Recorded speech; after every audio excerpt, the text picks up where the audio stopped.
Le message du jour vous est présenté par notre frère Marc. Salut, chers bien-aimés de notre Père Céleste. En ce lundi matin, je veux vous parler du jour où Jésus a pris votre place. Bien-aimés, Paul écrit « Marchez dans l'amour comme Christ nous a aimés. Et c'est donné pour nous en offrande et en sacrifice à Dieu, en offrande d'une bonne odeur. » Éphésiens chapitre 5, verset 2.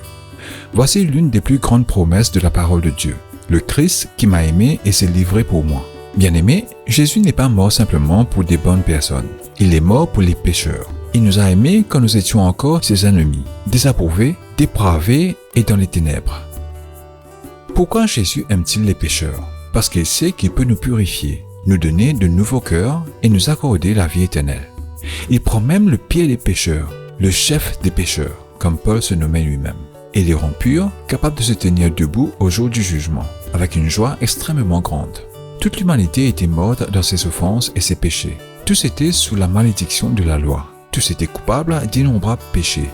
Tous étaient condamnés devant un juge juste et saint. Le jugement était alors « l'âme qui pêche mourra ». Ézéchiel chapitre 18 verset 20. Bien-aimés, remerciez Dieu pour le jour où Jésus s'est offert comme agneau sacrificiel. Il s'est fait offrande pour les péchés de tous. Ce jour-là, il y a plus de 2000 ans, il a pris votre place et la mienne. Et il a pris nos péchés.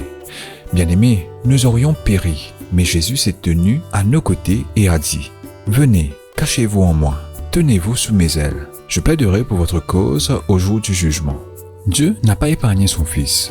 Jésus a payé le prix total de la justice pour nos péchés. Il a dit au Père « Voici je viens pour faire ta volonté. Tout ce qui est demandé, je le paierai.